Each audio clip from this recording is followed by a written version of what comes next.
Okay. All right, this is my grandma. What were your dates like when you were a teenager? You mean going out with fellas and that kind of thing? Yeah. Well, there were really dates.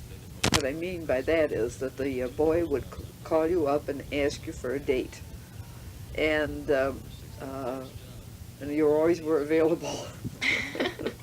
And then he'd come to the door and you would introduce him to your mother and your father, and you'd get instructions about what time you had to come home.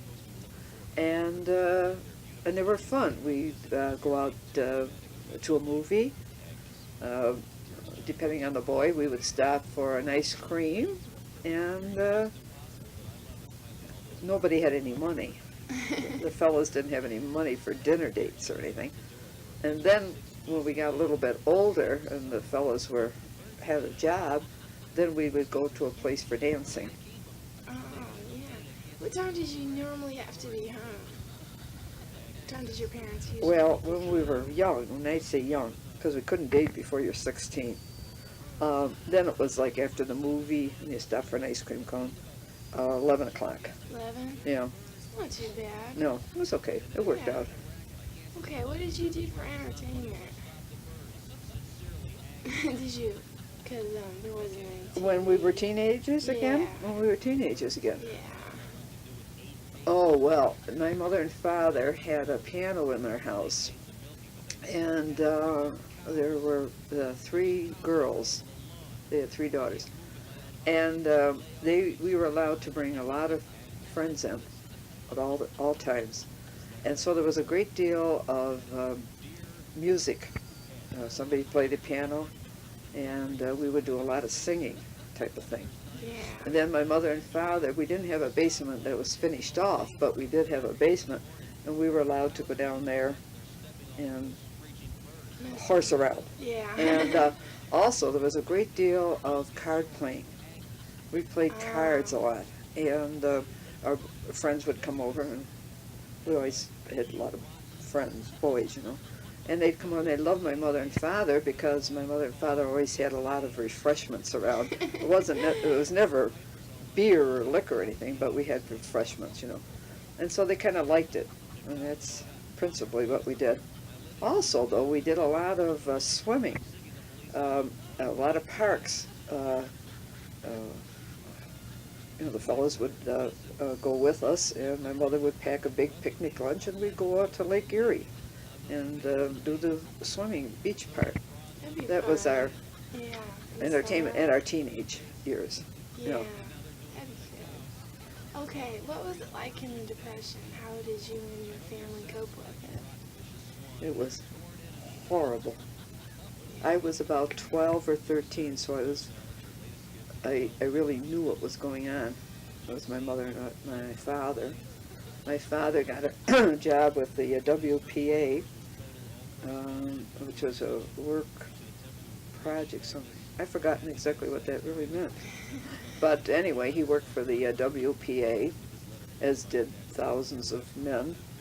They also had what they used to call a block man, who would go around from house to house. Hopefully he'd find a job either shoveling snow or shoveling coal or whatever. And I remember particularly my mother having to dish out the food. She never could put the food out in big platters or bowls. It was dished out to us. Not that we ever we were hungry, nothing like that, but it wasn't that we could, make pigs of ourselves, so to speak. I remember that vividly. I remember needing a pair of shoes one time, and unfortunately we had to go on welfare, and I had to go downtown to what used called a Liberty shoe store, which is a cheap shoe store, and buy a pair of Oxfords, black Oxfords. And my poor mother was crying because I had to wear those awful Oxfords. That was a very bad, hard scene for parents. Did you have to get a job yourself to help No. out the family? No, I was only 12 or 13. And but we never, other than that, but I remember, there were so many of us out there. that we never were without laughing and stuff, you know. And we played. People would make puzzles. Some people were really clever at making puzzles, and so we spent a lot of time around the dining room table putting puzzles together. And there were, as I say, there were so many of our neighbors who were in the same boat that we never felt as though we were being deprived, actually, when it really comes down to it. It was very hard for parents. Yeah, I would imagine trying to support a family. Yeah, very, very difficult. Yeah. How did you meet Grandpa? And what attracted you to him? Right off the bat, I was attracted. I met him at a church festival. We were belonging to a young people's society, and one of the male members of the society brought your grandfather in, and that started the ball rolling.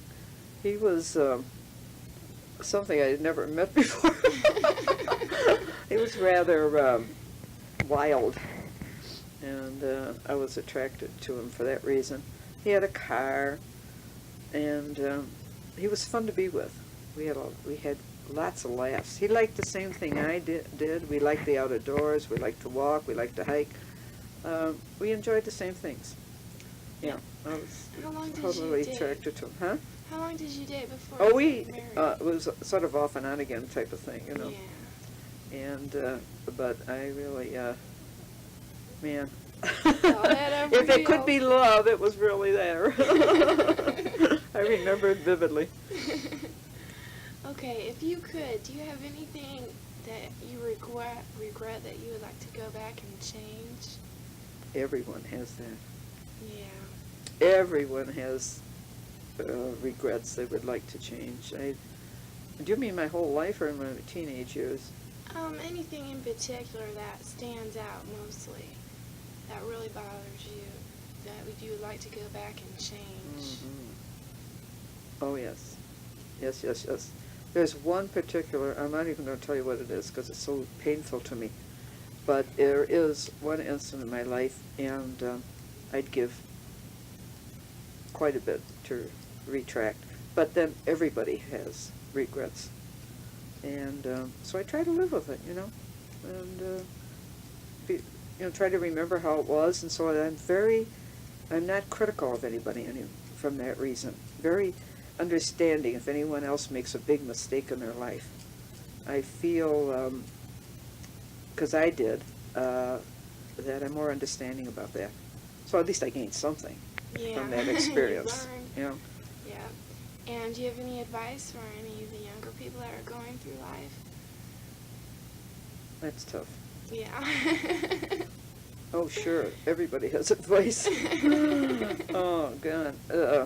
For instance, let me see, how can I say this? I feel that, like people my age or even parents raising teenagers, it's very difficult to give advice because they have to learn themselves. You can sort of guide them. Hopefully they'll get let's say an education and keep from being on the drug scene and, be there for them when they need you. But it's very difficult to give advice. I got to think about this one. That's a hard question. Yeah, it is. It's very difficult. I think that if you have a problem, that you should try to get help with it, maybe through your parents or... Don't just walk away from it. I just, that's difficult. I can't think of... Okay. That's fine. Is there anything else you'd like to add or say?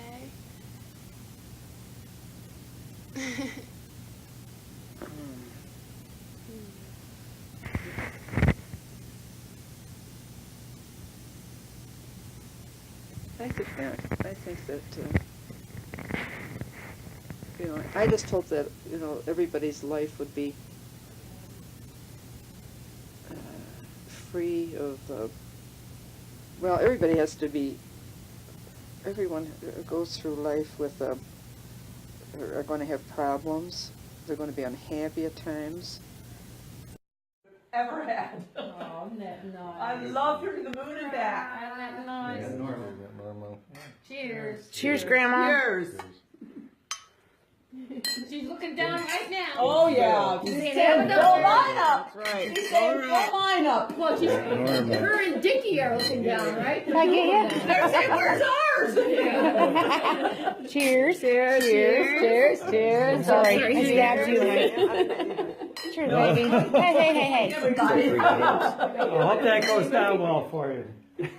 About the hair of the dogs. That's right. Yeah. That's right. That's right. They all showed up hungover, David. Oh, yeah? Oh, they were so hungover when they walked in here. All four of them. My grandma died on Christmas Day. It was very sad, but we all survived that sad day. She had to go someday. On the other hand, Christmas Day was pretty good. I got a Star Wars sphere for Christmas. I did see Santa on Christmas. Well, I didn't see him because I hid from him, but my sister did, and he gave me my stocking. This has been the best year of 2016 to 2017.